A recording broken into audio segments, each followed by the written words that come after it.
बोलो श्री नारायण भगवान की जय।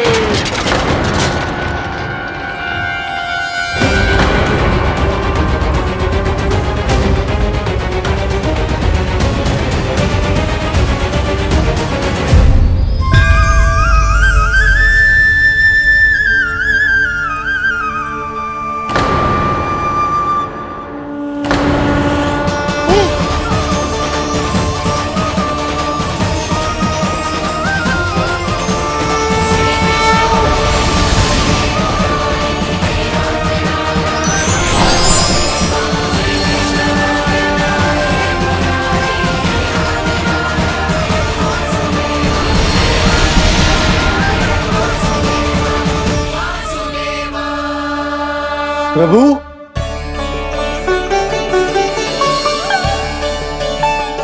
प्रभु,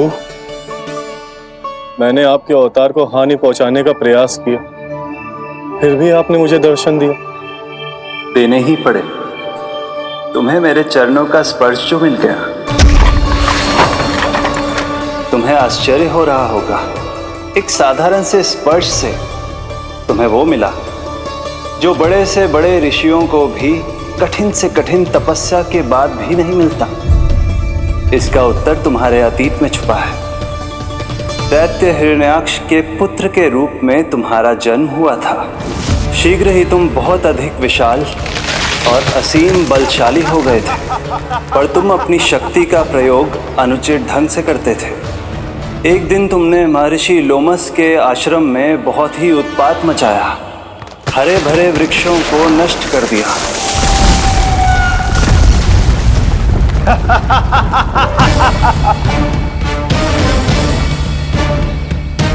देख क्या रहे हो ऋषिवर? ये विशाल वृक्ष भी मेरे इस विराट तन के आगे कुछ भी नहीं है। जिसे स्वयं अर्जित तक नहीं किया, उस तन पर इतना अभिमान। तो सुन ले, जिनसे तेरा तन बना है, उन्हीं पंच तत्वों में इसी क्षण ये विलीन हो जाएगा। ये मेरा श्राप है तुझे, मेरा श्राप है तुझे।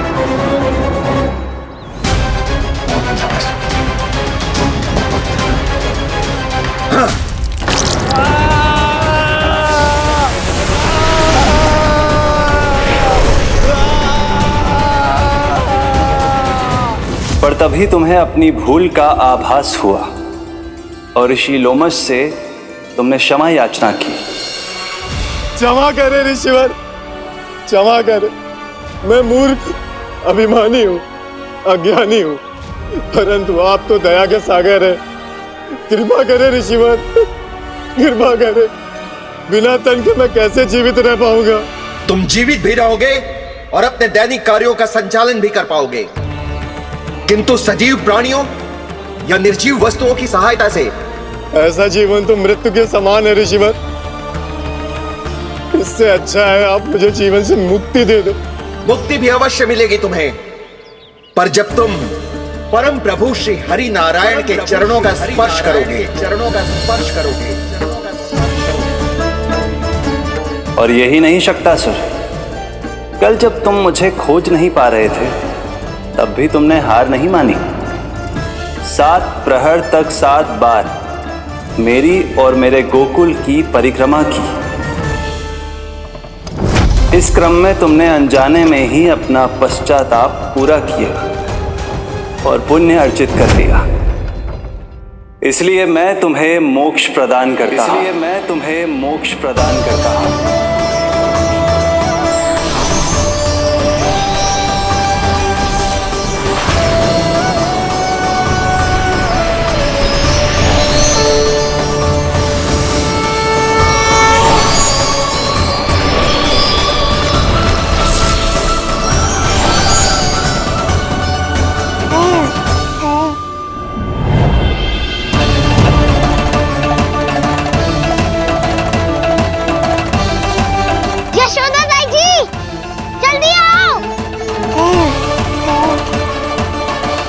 नीलमणि, मेरा लल्ला। लल्ला, तुझे कुछ हुआ तो ना है ना? तुम ठीक तो है ना? मेरा नीलमणि, मेरा प्यारा बच्चा।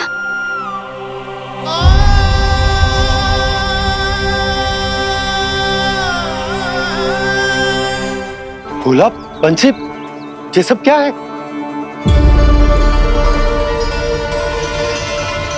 उज्जवल, ये किसने करो है? और देख, कहानी मत सुनाइयो। उज्जवल पुत्र, कैसे हुआ ये सब? किसने किया? और किसने? महाबली नीलमणि ने, बड़ी ताई जी।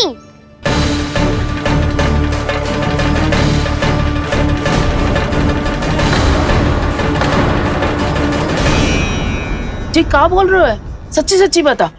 लो, फिर फंस गया उज्जवल। मैं सच्ची कह रहा हूँ। अचानक तीव्र वेग से वायु चली। फिर ऐसे लगो जैसे कोई भूकंप आ रहा है।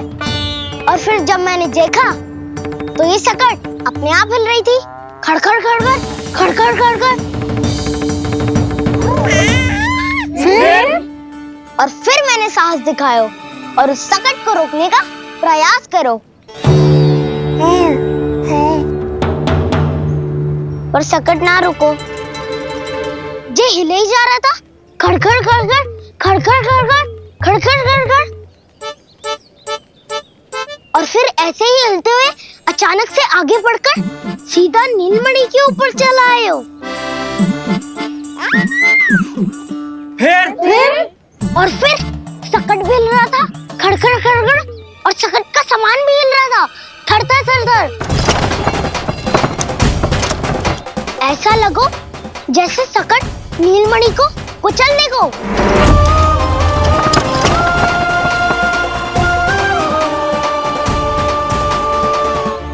पर तभी जे जाग गए हो। इसने खींचकर अपने पांव का प्रहार करो और जीत गया सकट आकाश पे।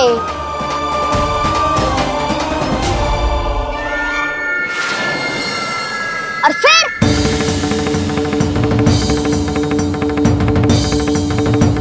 धड़ाम, सब भूमि पे गिरकर चकनाचूर।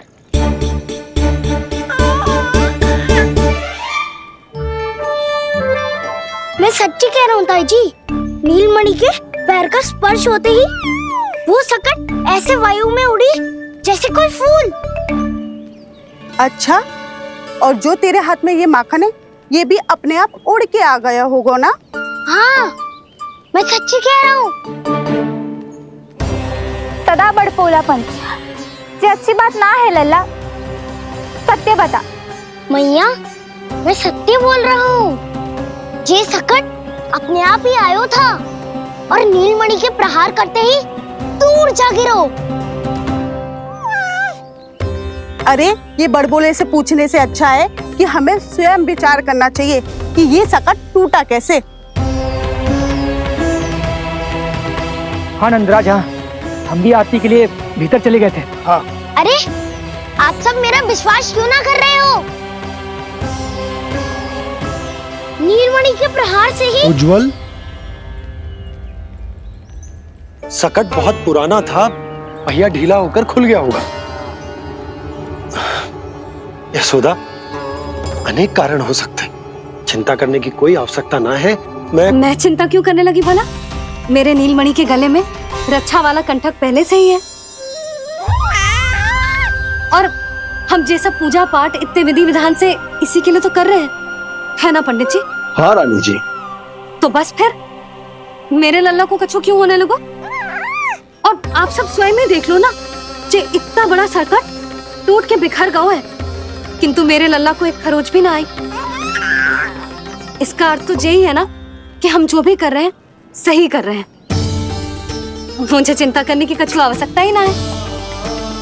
चलो सब भीतर चलते हैं। हाँ हाँ, लल्ला को भूख भी लगी आई होगी। चल।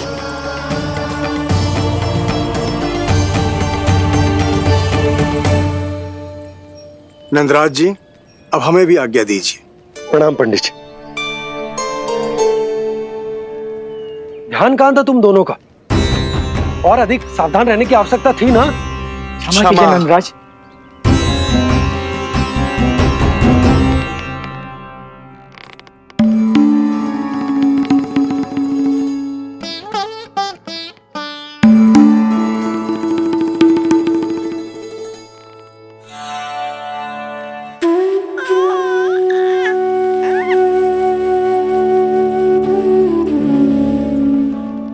यशोदा, क्या हुआ?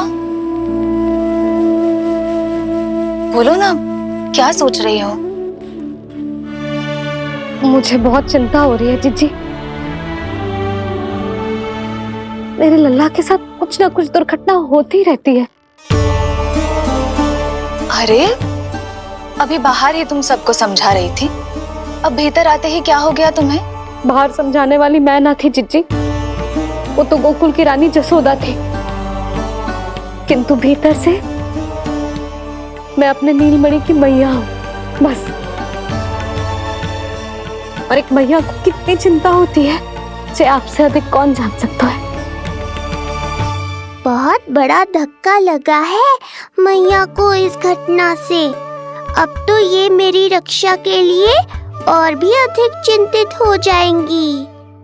यंत्र का कंठक, पूजा पाठ, इतने सारे प्रहरी, सुरक्षा के प्रबंध, यदि इतने सबके बाद भी मैं अपने लल्ला की रक्षा न कर पाई तो मुझसे अधिक अभागी कौन हो सकती है। मैं तुम्हारे मन की दशा समझती हूँ यशोदा। इसी चिंता के कारण ही तो मैंने आज तक अपने पुत्र को छुपा कर रखा है। मैं जानती हूँ जीजी, मैं समझती हूँ। मैंने तो नीलमणि के लिए इतने सारे संस्कार भी करो हैं, पूजा पाठ की है, किंतु मैंने तो आज तक अपने पुत्र का एक भी संस्कार नहीं किया है। आंसू पोंछ लीजिए बड़ी माँ, शीघ्र ही सब कुछ ठीक हो जाएगा। जब मैंने उसे जन्म दिया, उसके बाद से आज तक न उसे घर के बाहर लाई हूँ, न कोई संस्कार किया है। मैं तो उसका नामकरण भी नहीं करवा पाई हूँ यशोदा। उसके जन्म के समय स्वामी ने यह संदेश भिजवाया था कि उस कंस को हमारे पुत्र के बारे में तनिक भी भनक नहीं पड़नी चाहिए। तब से आज तक भय के छाव में जीती आई हूँ कि वो कंस कहीं हमारे पुत्र को भी ना मार दे, जैसे देवकी के सारे संतानों को मार दिया है। ये आशंका कभी सत्य नहीं होगी बड़ी माँ, मैं हूँ ना। माँ अपनी संतान के मन की बात बिना कहे ही समझ जाती है। आप भी समझ जाओ ना मैया।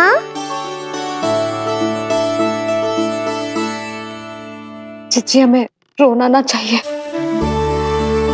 हमें देख के लल्ला भी रो रहा है। मैया, आपकी सहायता की आवश्यकता है मुझे ऐसे क्यों लग रहा है जैसे लल्ला मुझसे कुछ कहना चाह रहा है। दाऊ को हम सबसे दूर कब तक रखेंगे बड़ी माँ? ये सोच रहा होगा कि अब तक आपने इसके दाऊ को छुपा के क्यों रखो है। मैं उनसे मिलना चाहता हूँ मैया। जीजी, कितना मन करता होगा ना इसका अपने दाऊ से मिलने का। और आपके लल्ला का भी तो मन करता होगा ना कि अपने छोटे भाई को मिले। कितनी बातें करते हैं हम दोनों की इनके सामने। हाँ यशोदा, मैं भी अपने पुत्र को नीलमणि के बारे में सब कुछ बताती हूँ। तो बस फिर हमें साथ साथ रखिए ना। मेरा आधा हिस्सा है वो, उनके बिना मैं अधूरा हूँ मैया। ये दोनों भाई एक दूसरे के बिना अधूरे हैं जीजी। हमें इन दोनों को साथ ही रखना चाहिए। आप ही सोचो, यदि नीलमणि की रक्षा होगी तो आपका लल्ला भी तो सुरक्षित रहेगा। तुम सच कह रही हो यशोदा। हमें इन दोनों को मिलाना चाहिए और साथ में ही रखना चाहिए, सुरक्षित। तब तो शीघ्र ही पंडित जी को बुलाकर हमें शुभ मुहूर्त निकलवाना चाहिए। शुभ मुहूर्त? हाँ, शुभ मुहूर्त। दोनों भाइयों के मिलन के साथ साथ उनका नामकरण संस्कार भी करवा देते।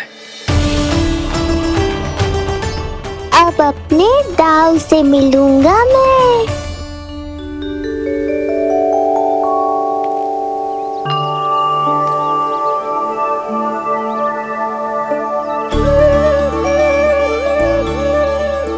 ऋषिवर के दिव्य आभा के कारण ये वातावरण कितना शुद्ध, कितना पवित्र लग रहा है ना।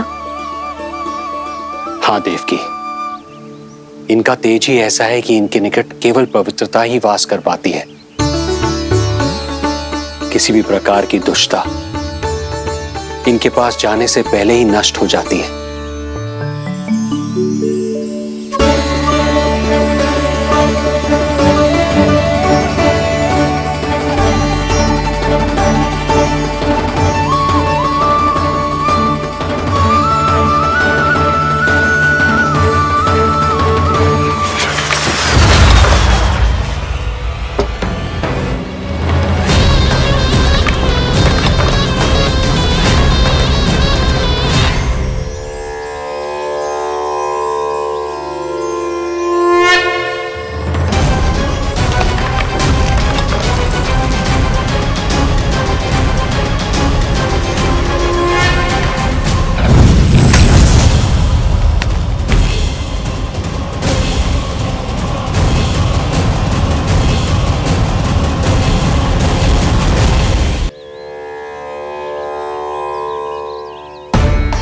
इनका तेज ही ऐसा है कि इनके निकट केवल पवित्रता ही वास कर पाती है।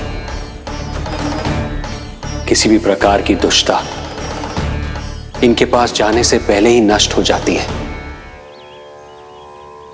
यदि महर्षि की इच्छा के बिना मैंने भीतर प्रवेश किया तो कहीं ये मुझे श्राप ना दे दे। नहीं, इससे तो अच्छा है कि मैं यहीं आश्रम के बाहर रुकूं और यहीं से इन दोनों पर दृष्टि रखूं।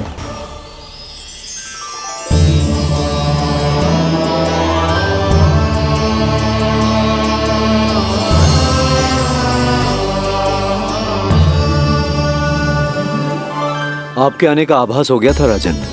गुरुदेव, जो संतानें हमने खो दी है उनका श्राद्ध करवाने की विनती लेकर हम आपके पास आए हैं।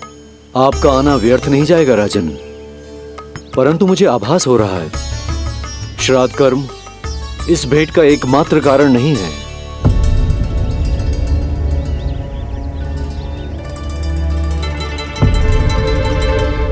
आपको उसकी या कंस की चिंता करने की कोई आवश्यकता नहीं है। निश्चिंत होकर बताइए कि आपकी इच्छा क्या है।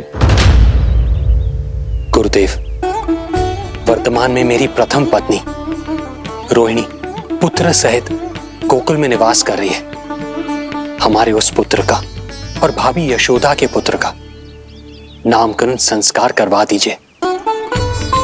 बस यही हमारा सौभाग्य होगा। मुझे कुछ सुनाई क्यों नहीं दे रहा है? देवी रोहिणी से उत्पन्न आपका पुत्र यादव कुल का राजकुमार है और यादवों का गुरु होने के नाते उसका संस्कार कराना हमारा कर्तव्य है। परंतु यशोदा पुत्र का नामकरण वो आप मुझसे क्यों करवाना चाहते हैं?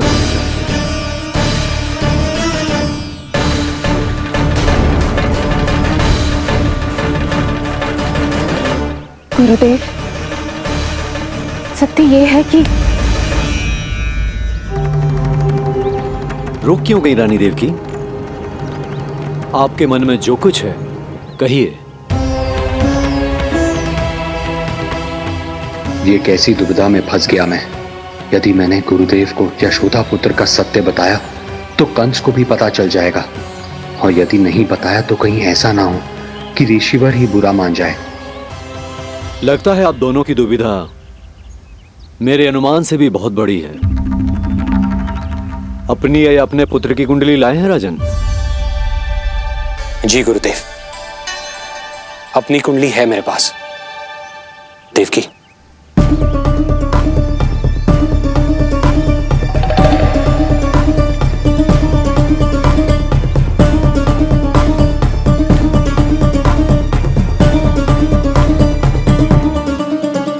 जो रहस्य आप नहीं बता पा रहे हैं राजन, वो ये कुंडली बताएगी।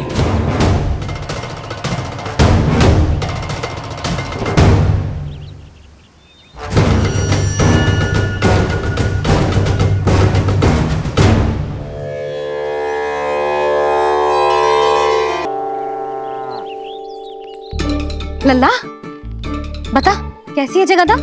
मैया को हो क्या गया है आज? देख, सही सही बताइयो।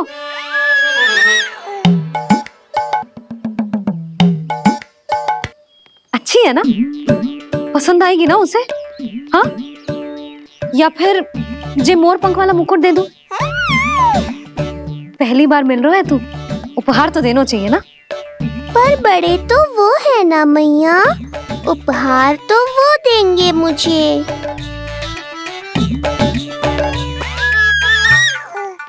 ना ना, मोर पंख वाला मुकुट तो मेरे लल्ला का है ना, जे ना दे सकते। तेरे जैसा कोई कंठक या चांदी वाला कड़ा दे दूं? हाँ?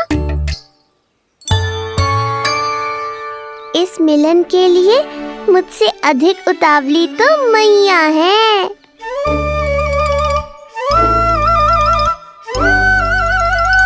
अच्छा, जे उपहार छोड़, तू तो जे बता कि तू उसे बुलाएगा क्या कह के? अन्य सभी के जैसे बड़े भैया या गांव वालों के जैसे दद्दा बुलाएगो, या फिर बड़े नगरों में जैसे बुलाते हैं ज्येष्ठ भ्राता बुलाएगो,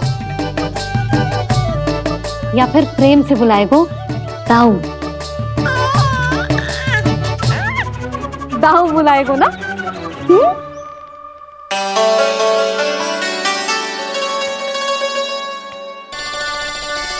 सुनो आपने, हमारे लल्ला ने निर्णय ले लियो, ये अपने भैया को दाऊ कहकर बुलाएगो। अरे वाह, लल्ला ने बोलना भले ही ना सीखो, परंतु तुम्हें बता दियो। और नहीं तो क्या, लल्ला कुछ कहे ना कहे माँ तो समझ जाती है ना लल्ला?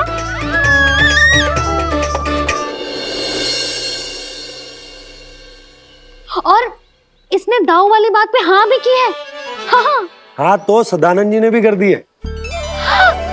लो, मैं तो भूल ही गई, क्या कही पंडित जी ने? बता तो ना यशोदा, बाहर से आया हूँ, हाथ पैर तो धो लूं। हाँ, ले लो। अब बताओ, कब का मुहूर्त निकालो है? तनिक हाथ मुंह पोंछ लो। अब बताओ क्या कही उन्होंने?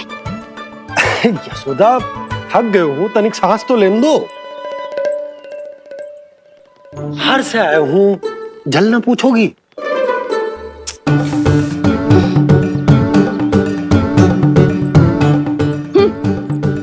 अब बता दो जी।